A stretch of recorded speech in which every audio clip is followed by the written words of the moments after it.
오늘 본문의 말씀 의지해서 주여 은혜를 주옵소서라는 제목으로 함께 은혜의 말씀을 함께 나누기를 원합니다. 오늘 본문에 보면 삼손 이야기가 펼쳐져 있습니다. 이 삼손 스토리는 사사기 13장부터 16장까지 무려 4장의 아주 긴 장으로 구성되어 있습니다. 여러분, 삼손하면 떠오르는 이미지가 뭐예요? 여러분, 삼손하면 떠오르는 이미지 뭡니까? 네? 여자에 넘어간 남자? 아니면 뭡니까? 삼손? 사사 뭐. 근데 가장 떠오르는 이미지는 삼손은 힘이 센 남자입니다. 얼마나 힘이 셌는지 성경에 보니까 나귀 특별로 블레셋 민족의 1000명을 그 나귀 특별 별로 되지 않는 그 짧은 그 도구로 갖고 1000명씩이나 죽였던 아주 강력한 힘과 능력이 있었던 인물이 삼손입니다. 뿐만 아니라 가다가 사자를 만났습니다. 사자의 입을 찢을 정도로 아주 강력한 힘을 갖고 있었던 인물이 삼손입니다. 이렇게 누구에 의해서 제압당하지도 않고 누구에 의해서도 어떤 억어되지 않는 힘있고 능력 있는 사람으로 우리는 알고 있지만 오늘 본문에 보니까 참 충격적이게도 삼손이 무너졌습니다. 삼손이 감옥에 있습니다. 21절에 보니까 아주 비참하게 눈이 빠지고 그 다음에 또 노줄로 그 몸이 묶여 있고 또 감옥 속에서 맷돌을 돌리는 아주 비참한 신세로 전락했습니다. 그렇게 인간이 도저히 정말 감당할 수 없는 힘을 가지고 권세와 능력이 있었던 이 삼손이 어떻게 하루아침에 이런 비참한 신세로 전락해 버린 것일까요? 왜 그렇습니까? 삼손을 무너뜨린 것이 누굽니까? 여러분, 삼손이 힘이 셌으니까 삼손보다 더 큰 사람이 있을 수 있을까요? 왜냐하면 감옥에 넣었다는 것은 삼손을 붙잡았다는 겁니다. 그럼 삼손보다 상식적으로 힘이 더 센 사람이 존재한다는 이 사실 아닐까요? 그럼 여러분, 삼손보다 더 힘이 센 사람이 누구예요? 삼손보다 더 힘이 센 사람은 없잖아요. 그럼 도대체 삼손을 붙잡고 감옥에 넣은 사람은 누구입니까? 삼손을 이렇게 비참하게 무너지게 한 이유가 무엇이냐 하는 것입니다. 그것은요, 삼손을 무너뜨린 것은 어떤 블레셋 민족과 아니면 드릴라의 유혹이 아니라 바로 삼손 자신이었습니다. 삼손을 무너뜨리게 한 것은 삼손 자신이었다는 겁니다. 왜냐하면 삼손은 사사기 13장 5절에 보니까 마노아의 가정, 기도하는 가정, 믿음의 가정에서 태어났습니다. 자녀가 없었습니다. 하나님께 기도함을 통해서 삼손을 얻었습니다. 삼손은 첫 번째로 하나님 앞에 거룩하게 바쳐진 나실인이었습니다. 나실인이었고 하나님 앞에 거룩하게 구별되어 사사로서의 역할을 감당해야 될 사람이었습니다. 그럼에도 불구하고 그 나실인의 사명을 뒤로하고 자기 마음대로 자기 고집대로 살아갔기 때문에 하나님이 주시는 그 큰 은혜와 복을 누리지 못하고 오늘 비참한 결말을 맞게 된 것입니다. 그렇습니다. 하나님의 자녀에게 은혜는 너무 소중한 것입니다. 그 은혜를 잃어버리면, 하나님의 자녀의 권세, 나실인의 권세를 잊어버리면 이렇게 자기 안에 있는 그 감당할 수 있는 능력도 힘을 잃고 뿐만 아니라 비참한 삶의 결말을 맞이할 수밖에 없다는 겁니다. 오늘 본문의 말씀은 우리에게 정말 중요한 교훈을 줍니다. 삼손의 스토리는 오늘 현대를 살아가는 그리스도인의 이야기입니다. 그리스도인으로서 하나님이 주신 그 능력과 권세, 그 앞에서 기쁨과 감사함으로 살아가고 있는가? 아니면 하나님이 주신 은혜를 저버린 채 삼손처럼 힘이 빠져 감옥 속에 정말 비참한 신세로 전락해 있는가? 우리 자신을 돌아보라고 말씀하고 있는 것입니다. 우리의 모습은 어떤가요? 은혜가 충만한가요? 은혜 없이는 살아갈 수 없나요? 하나님의 은혜 때문에 산다고 고백할 수 있을까요? 여전히 은혜를 저버린 삼손의 모습처럼 아무것도 아닌 모습으로 전락하여 고통과 괴로움 안에 갇혀 있는 모습이 우리들의 현 주소가 아닐까요? 그렇다면 여러분, 오늘 본문을 통해서 하나님께서 우리 가운데 주신 말씀, 삼손이 왜 이렇게 은혜를 저버리고 은혜의 자리에 떠날 수밖에 없었는가? 그 이유를 좀 더 살펴보는 것은 참 우리 안에 중요한 교훈과 의미가 있습니다. 삼손이 왜 은혜를 저버렸습니까? 왜 은혜를 잃어버렸습니까? 그 이유는 간단히 얘기하면 나실인답게 살지 못했기 때문입니다. 다시 말해서 하나님의 자녀답게, 그리스도인답게 살지 못할 때 은혜가 떠나가고 은혜를 잃어버리게 되는 것입니다. 오늘 본문의 말씀 보세요. 20절의 하반절에 보니까 여호와께서 이미 자기를 떠나신 줄을 깨닫지 못하더라.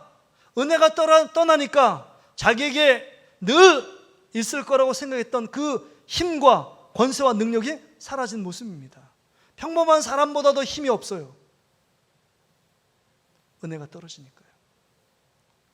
왜 그랬느냐? 나실인답게 살지 못했습니다. 나실인의 3대 규약이 있었습니다. 3대 규약. 첫째는 뭐예요? 포도주나 독주를 마시지 말라는 겁니다. 왜 포도주와 독주를 마시지 말까요? 나실인은 왜 구별되고 하나님 앞에 거룩한 삶을 살아야 될까요? 포도주와 독주를 통해서 세상에 취하거나 세상의 향락에 치우치지 말라고 하신 말씀을 교훈하고 있는 것입니다. 다시 말해서 세상을 살아가지 말고 하나님을 더 사랑하라고 말씀하고 있는 것입니다. 그러기에 첫 번째 규약에 포도주와 독주를 마시지 말라.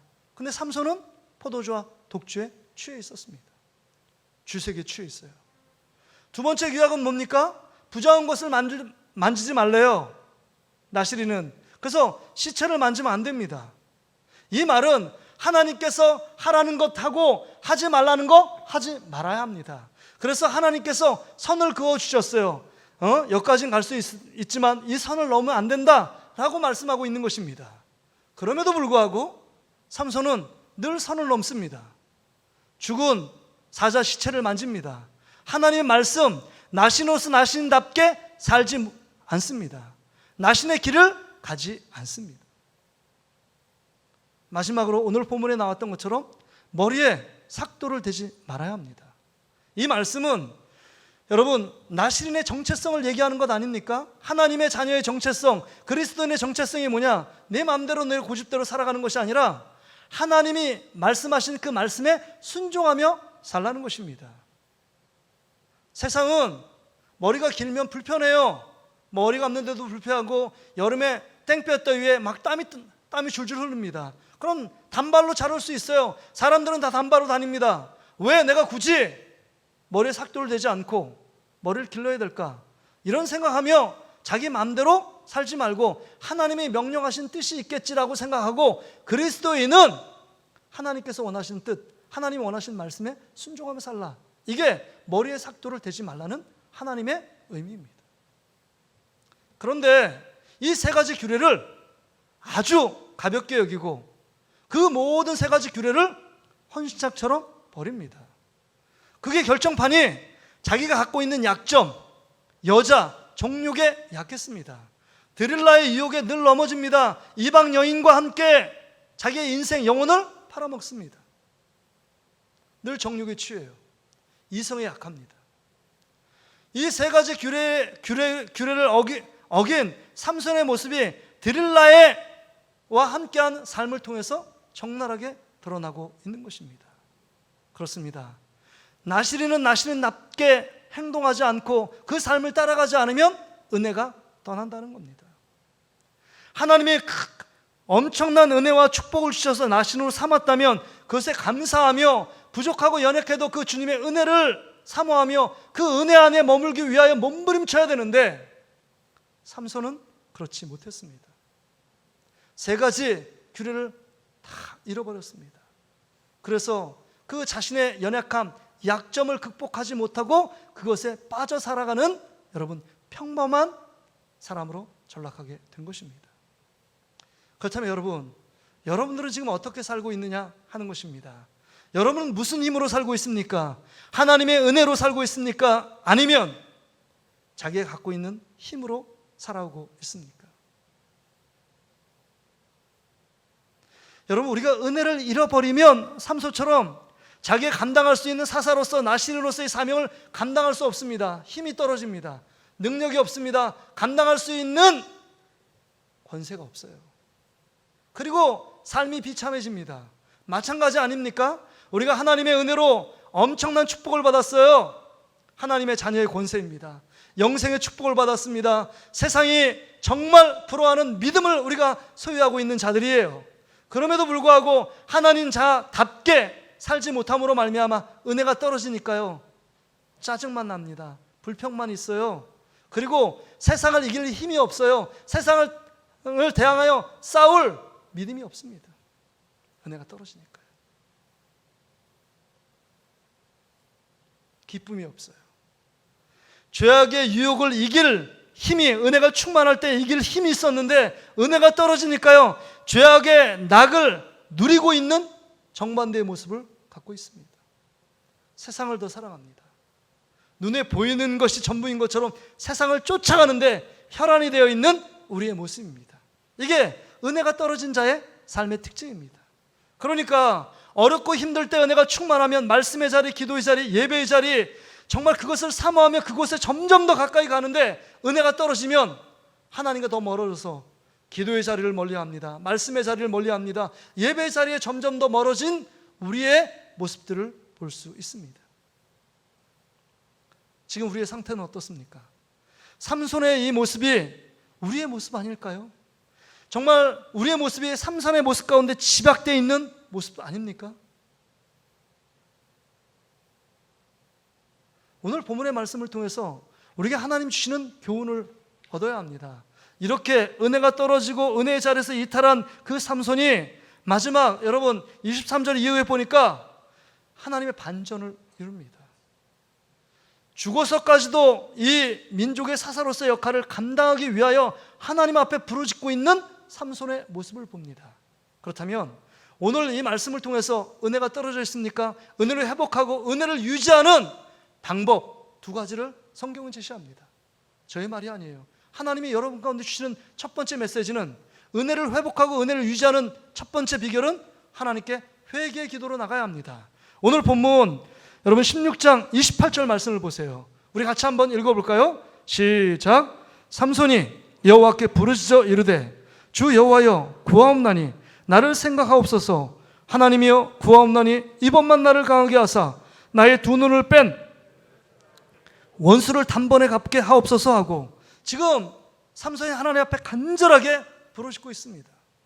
하나님을 떠난 것 인정합니다. 제가 죄 가운데 머물러 있었던 건 인정합니다. 하나님 앞에 간절하게 부르짖고 이번만 나에게 기회를 주시고 이번만 나에게 힘을 돌아오게 해달라고 하나님 앞에 간절하게 부르짖는 회개의 기도의 모습을 볼 수 있습니다. 이 회개의 기도를 통하여 하나님이 삼손에게 다시금 힘을 회복시켜 줍니다. 그래서 살아있을 때 죽인 자보다 죽을 때, 장렬하게 다곤 신전에 같이 죽을 때 죽인 자가 더 많았다라고 기록합니다. 그런데 어떤 사람들, 특별히 유초등부에서 말씀을 듣고 이렇게 자란 분들은 여전히 지금까지 삼손의 힘의 근원은 머리털에 있다고 생각합니다. 오늘 본문 22절의 말씀을 보세요. 그의 머리털이 밀린 후에 다시 자라기 시작하니라. 아하, 머리털이 자라니까 반드시 하나님께 다시금 회복시켜 주겠지. 근데 여러분, 이거는 지금 머리털이 자라도록 하는 것은 하나님이 다시금 반전시키기 위한 암시요 복선입니다. 머리털 자체가 힘의 근원이 아니라는 겁니다. 우리도 머리털이 이렇게 길게 자랐는데 왜 우리에게 힘이 없을까요? 삼손이 머리털이 자랐기 때문에, 머리털이 잘렸고 이제는 점점 자라기 때문에, 머리털이 회복됐기 때문에 그가 힘의 능력을 발휘할 수 있는 거 있었을까요? 아닙니다. 그렇다면 이렇게 회개 기도할, 간절하게 하나님 앞에 감옥에서 기도할 필요가 없어요. 하나님을 찾을 필요가 없습니다. 왜? 머리털이 자랐는데요. 삼손은 여태까지 삭도를 대지 않을 때까지는 이 힘의 근원이 하나님께 왔다라는 것을 망각하고 있었습니다. 그 머리털이 자랐으니까 드릴라가 뭐라고 간청해도 왜 힘의 비결이 뭐냐, 여러 가지 거짓말을 하며 지금까지 버텨왔는데, 그가 간절히 소리가 네 번째 머리에 있었다라고 얘기해 줍니다. 근데 머리에 있었던 게 아니라 하나님의 말씀, 그 나신의 규약을 어겼기 때문에 은혜가 떨어지니까 하나님이 떠나간 겁니다. 그건인지 모르고 머리털이 자신의 힘의 근원인지 알고 살아가는 사람들이 참 많습니다. 내가 어떤 정말 세상 가운데 능력이 채워지면, 내가 원하는 대로 되어지면 내가 세상 가운데 떵떵거리며 살 수 있어, 내가 무시당하지 않고 형통한 길을 걸어갈 수 있지 라고 생각하는 사람들이 참 많습니다. 삼손 같은 사람이요. 머리털이 자랐기 때문이 아니라 오늘 하나님 죄악의 관계에서 하나님께 회개하며 기도함을 통하여 하나님 관계가 회복됐을 때 은혜가 다시금 부어지고 하나님이 그와 함께 하심으로 말미암아 놀라운 역사를 이룰 수 있었던 것입니다. 머리털이 아니에요. 세상에 어떤 것을 소유했기 때문이 아닙니다. 나에게 세상적인 능력이, 세상적인 어떤 기술이, 세상적인 스펙이 가졌기 때문에 세상을 이길 수 있는 게 아니라는 것입니다. 은혜를 회복할 수 있는 첫 번째 비결은 회개 기도에 있었습니다. 회개 기도. 회개 기도.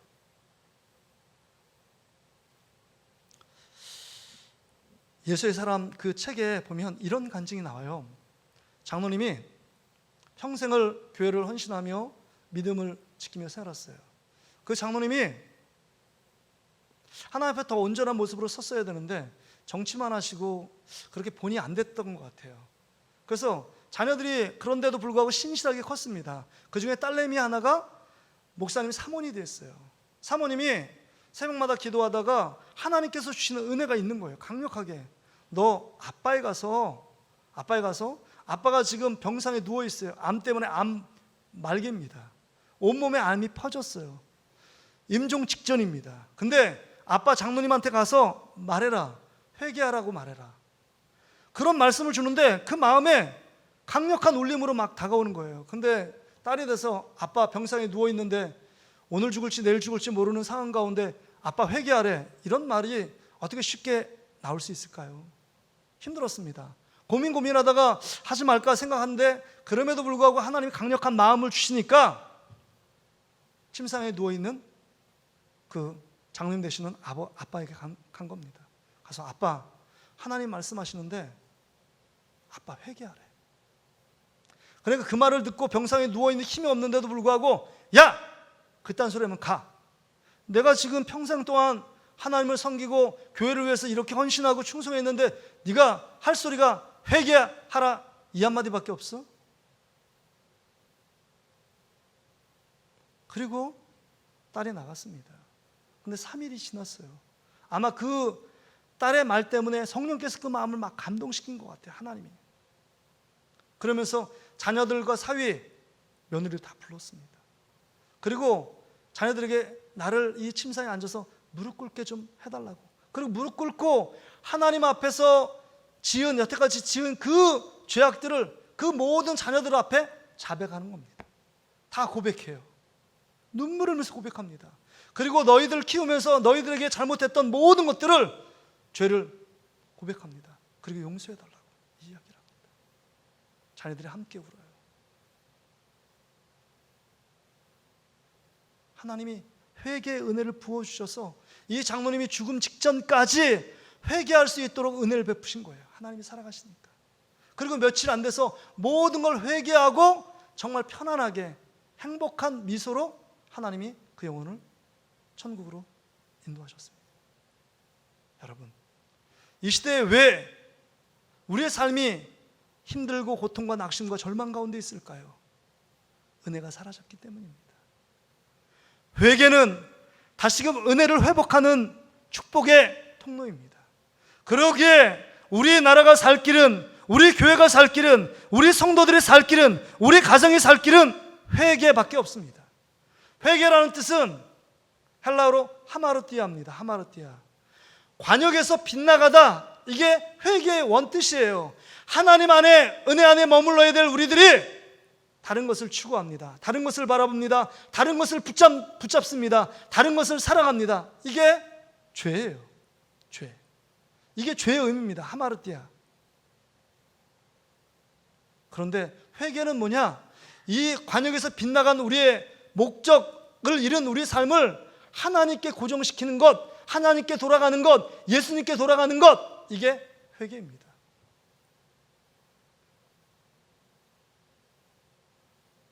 하나님께 돌아가는 것만이 우리의 살 길인 줄 믿습니다. 한번 따라합시다.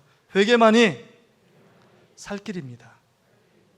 여러분 가운데 작은 죄 때문에 작은 죄 이건 회개할 필요 없어. 어떤 사람은 회개 계속 한다고 해서 나 어제도 회개했는데 또 회개해? 별게 낫자겠지. 하나님이 좋아하실까? 회개해봤자 소용도 없고 회개해봐 삶이 변화되지 않아. 회개에 대한 무용론을 얘기하시는 분도 있을 겁니다.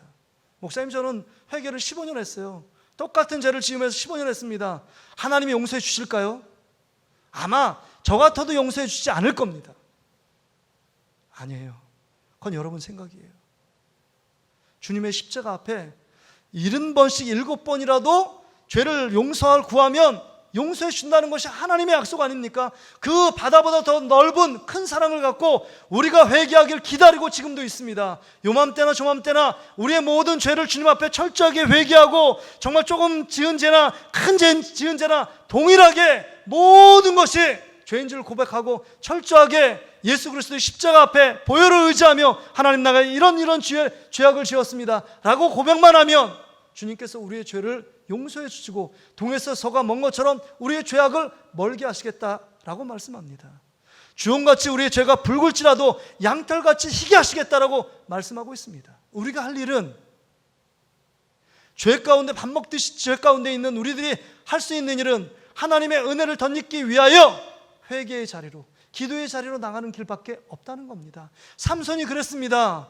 삼손이 나시린의 삶을 감당하지 못하여 하나님의 은혜가 떠나고 하나님이 떠나갔을 때 하나님 앞에 철저하게 회개의 자리로 나갔을 때 하나님께서 그의 삶을, 그의 힘을, 그의 권세를, 그의 사사로서의 역할을 다시금 감당할 수 있도록 힘과 능력을 허락해 주신 것입니다. 할렐루야. 여러분 다시금 여러분 삶 가운데 은혜가 떠나서 여러분 삶의 스트레스, 그 다음에 여러 가지 짜증, 불평, 원망, 우울증 가운데 우리가 살고 있는 우리의 모습들 아닙니까? 다시금 회개의 자리로 나가야 합니다. 회개만이 살 길입니다. 하나님께 회개하고 그 마음을 주님께 돌이키면 주님께서 그 마음을 보시고 들으시고 여러분 우리의 삶을 회복시켜 주실 줄 믿습니다. 은혜의 강가로 우리를 몰아가실 수 있다는 겁니다. 또한 두 번째, 오늘 우리가 은혜를 사모하는 자에게 가장 필요한 것이 무엇이냐? 여러분 13장부터 여러분 16장까지 이 삼손의 이야기인데요, 삼손의 이야기, 삼손이 이렇게 힘있게 능력있게 사용될 수 있었던 것은 여호와의 영이 그와 함께 있었기 때문입니다. 여러분 한번 보세요. 13장 25절에 보면 이렇게 기록합니다. 소라와 아스다롤 사이 마하네단에서 여호와의 영이 그를 움직이기 시작하더라. 지금 삼손이 태어났습니다. 여호와께 복을 얻고 그 다음에 그 사사로서의 사명을 감당하기 위해서 여호와의 영이 그를 움직였기 때문에 그런 능력, 권세가 생긴 겁니다. 삼손이 잘나서가 아닙니다. 삼손이 원래 힘 있는 사람이 아니었다는 얘기를 하는 겁니다. 또 14장 6절에 보면 여호와의 영이 삼손에게 강하게 임하니 그가 손에 아무것도 없이 그 사자를 염소 새끼를 찢는 것 같이 찢었으나 그는 자기가 행한 일을 부모에게 알리지 아니하였더라. 지금 여호와의 영의 임함으로 여러분 사자를 찢어요. 특별한 권세, 특별한 능력, 특별한 힘이 생긴 것은 여호와의 영이 임했기 때문입니다. 또 14장 19절에 보면 여호와의 영이 삼손에게 갑자기 임하심에 삼손이 아스글론에서 내려가서 그곳 사람들을 30명을 쳐 죽이고 여호와의 영이 임했기 때문입니다. 또 15장 14절에 보면 여호와의 영이 삼손에게 갑자기 임하심에 그의 팔 위에 밧줄이 불탄 삼과 같이 그의 결박되었던 손에서 떨어진지라. 그러니까 저를 보세요. 여호와의 영이 임할 때, 다시 말해서 성령이 그 가운데 임할 때 사사로서의 권능, 사사로서의 힘, 사사로서의 능력을 발휘할 수 있었다는 겁니다. 다시 말해서 우리가 은혜가 떨어진 이유가 뭘까요? 여호와의 영이 우리 안에 떨어진 것입니다. 성령 충만이 사라져 있기 때문에 은혜가 사라진 거예요. 회개 기도하면 성령의 충만을 받습니다. 여러분 회개 기도, 성령 이 두 단어를 여러분 끝까지 생각했어요. 일주일 동안 묵상해야 합니다. 하나님께 회개하면 하나님이 성령의 충만함을 주세요. 성령 충만하면 우리가 은혜 충만해서 하나님의 자녀답게 나신으로서 거룩한 삶을 살게 되는 것입니다. 그래서 이 말씀을 사도 바울이 여러분 사도행전 사도행전 2장 38절 말씀 같이 한번 읽어보겠습니다. 이 말씀이 이 회개하고 성령이 그 말씀 안에 다 들어가 있어요. 한번 보세요. 사도행전 2장 38절에 이 말씀이 압축되어 있어요. 같이 읽습니다. 시작. 베드로가 이르되 너희가 회개하여 각각 예수 그리스도의 이름으로 세례를 받고 죄 사함을 받으라. 그리하면 성령의 선물을 받으리니. 베드로가 회개하고 예수 그리스도의 이름으로 여러분 세례를 받고 죄 사함을 받으면 너희 안에 성령이 임한대요. 회개하는 자에게 성령을 선물로 주신다라고 분명히 약속하고 있습니다. 여러분 이 시대 가운데 다시 한번 우리의 삶을 돌아봐야 합니다. 회개하면 하나님께서 다시금 성령의 충만함을 주셔서 우리와 함께 하시는 그 주님의 능력으로 말미암아 은혜 충만히 살아가게 한다는 겁니다. 저희 삶도 그래요. 은혜가 떨어지면요, 이 코로나19 속에서 우리 성도들이 정말 작년부터 안 왔던 성도들이 다시 올까? 정말 교회 복음의 문이 점점 닫히는 것은 아닐까? 우리 다음 세대의 미래가 있을까? 이렇게 근심 걱정하다가도 어제 저녁에 와서 함께 하나님께 기도하고 성령 안에 방언을 함께 기도하니까 그 안에 내 마음에 막 담대함이 막 생겨요. 야, 네가 하려고 하는 게 아니라 하나님이 하실 거야. 내가 할 거야. 두려워하고 놀라지 말라라고 말씀하시더라고요. 그래서 믿음으로 선포했습니다. 히스기야처럼 하나님이 우리 동신교회를 하나님 축복해 주실 거라고, 우리 다음 세대를 멋있게 세워주실 거라고, 우리 어른들 육체의 질병 가운데 있고 여러 가지 직장 사업자의 문이 힘들고 어려운 상황 가운데 있는 많은 성도들에게 다시금 회복해 하시는 하나님의 놀라운 은혜를 부어주실 거라고 이렇게 선포하며 기도했습니다. 여러분 은혜가 떨어졌어요? 이 시간 은혜를 회복하는 길은 회개하며 기도의 자리로 나가는 것입니다. 두 번째는 성령의 충만함을 간구하는 거예요. 이 두 가지, 하나님께 회개하고 성령의 충만함을 간구할 때 우리가 떨어졌던 은혜의 삶이 다시금 주님의 영으로 우리 가운데 함께 하심으로 말미암아 이제는 나로 살아가는 것이 아니라 예수로 살아가고 하나님의 능력으로 살아가게 되는 줄 믿습니다. 할렐루야. 말씀을 정리합니다. 하나님이 우리에게 놀라운 은혜를 부어주셨어요. 모든 것이 다 하나님의 은혜입니다. 그래서 사도 바울이 얘기하길 고린도전서 15장 10절에 다른 모든 사도보다 내가 더 많이 일했는데 이 더 많이 일할 수 있는 것은 나의 능력이 아니라 오직 하나님의 은혜였다라고 고백합니다. 하나님의 은혜 때문에 내가 지금까지 왔고 1차, 2차, 3차 전도 여행을 통해서 수많은 교회를 개척하고 수많은 사람들에게 복음을 전하고 하나님께로 돌이키는 그 많은 일들을 감당할 수 있었다라고 고백합니다. 맞아요. 우리가 지금까지도 하나님의 은혜였습니다. 은혜를 잃어버리고 은혜가 떨어지면요 표정부터 다르잖아요. 그러니까 예수 믿는 사람이 은혜가 사라지잖아요. 예수 안 믿는 사람보다 더 독하더라고요. 예수 안 믿는 사람보다 더 사납더라고요. 그래서 예수 믿다가 예수 안 믿는 사람 보세요. 교회를 얼마나 핍박하고 그 다음에 얼마나 교회를 욕하는지요. 믿지 않는 사람들은 가만히 있는데 믿어봤던 사람들은요 교회의 모든 상황을 아니까 더 적나라하게 비판하고 정죄하는 그 날카로운 칼로 막 찌르더라고요. 은혜가 떨어진 사람이 그렇습니다. 여러분 하나님의 은혜의 최고의 선물이 뭔지 아세요? 하나님께서 우리 가운데 주신 하나님의 은혜의 최고의 선물은 뭐냐면 예수 그리스도입니다. 한번 따라합시다. 예수 그리스도. 예수 그리스도. 그렇습니다. 예수 그리스도가 하나님의 은혜의 선물이에요. 그러기에 여러분 은혜가 떨어져 있습니까? 우리가 예수 그리스도를 바라보는 것처럼 날마다 24시간 예수 그리스도를 바라보는 것입니다. 그리고 때를 따라 돕는 은혜를 얻기 위하여 은혜의 보좌, 은혜를 받는 일, 하나님이 임재하는 그곳으로 나가는 것입니다. 그래서 히브리서 4장 16절에 우리에게 이렇게 고백하고 있습니다. 한번 같이 한번 읽어볼까요? 시작. 그러므로 우리는 긍휼하심을 받고 때를 따라 돕는 은혜를 얻기 위하여 은혜의 보좌 앞에 담대히 나갈 것이니라. 때를 따라 돕는 은혜, 얼마나 멋있는 말이에요. 때를 따라 돕는 은혜. 우리가 지치고 우리가 늘 상승할 수 없잖아요. 어느 때는 골짜기로도 걷고 어느 때는 실패하고 어느 때는 좌절하고 어느 때는 낙심도 합니다. 그러나 때를 따라 돕는 은혜가 있다면 우리는 살만하잖아요. 여러분, 은혜만 있어도 우리가 건강이 정말 여러 가지로 어렵고 물질이 없고 사업이 잘 안 되고 직장을 승승장구하지 않을지라도 내 안에 은혜가 충만하면요, 그 고통보다도 은혜 때문에 더 기쁨, 더 감격, 더 감사가 넘칩니다. 은혜예요. 때를 따라 돕는 은혜를 얻기 위하여 은혜의 보좌 앞에 나아가라. 여러분, 지금 하나님 앞에 멀어져 있습니까? 은혜의 보좌 앞으로 나아가고 있습니까? 오늘 말씀을 듣고 여러분이 은혜를 회복하기 위하여 하나님 앞에, 은혜의 보좌 앞에 기도의 자리로 나가시고 하나님 예배의 자리로 나가시고 정말 신앙의 자리로 나아가면 하나님께서 여러분 가운데 다시금 여러분의 삶을 회복하기 위하여 은혜를 충만히, 은혜의 물가로 여러분을 인도하게 하실 줄 믿습니다. 여러분, 때를 따라 돕는 은혜.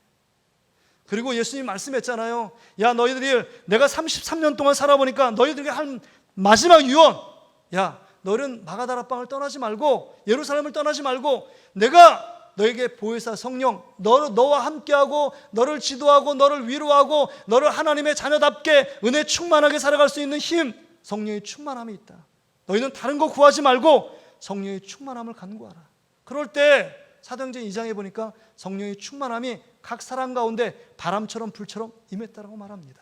그래서 그들은 이제는 두려움이 사라졌습니다. 그들 가운데 절망이 사라졌습니다. 그 가운데 생명의 위협받고 생명 때문에 배신하고 떠났던 제자들의 모습이 이제 생명보다 더 귀한 사명을 받아서 복음을 향하여 증인된 사명을 감당합니다. 그들의 앞길에 세상이 감당할 수 있는 아무것도 없었습니다. 성령 충만함 받으니까요. 은혜가 충만하니까 그들의 삶이 온전히 회복되어지고 주님의 놀라운 영광을 위해 쓰임받는 도구들이 되었습니다. 여러분, 오늘 이 말씀을 통해서 여러분, 우리의 삶이 어떤 삶 가운데 놓여 있느냐 생각해 보셔야 합니다. 내 힘으로 살고 있는가? 하나님의 은혜 안에 있는가? 나는 나 신으로서 그리스도인다운 삶의 모습을 살고 있는가? 그리스도인다운 모습은 전혀 없고 인간 육신의 모습, 냄새나는 죄악의 모습만 풍기고 있는 우리의 모습 아닌가? 우리 자신을 돌아보고 다시 한번 말씀 안에 회복되어지고 오늘도 회개의 자리, 또 성령 충만한 자리로 나가는 저와 여러분 되시기를 주의 이름으로 축복합니다.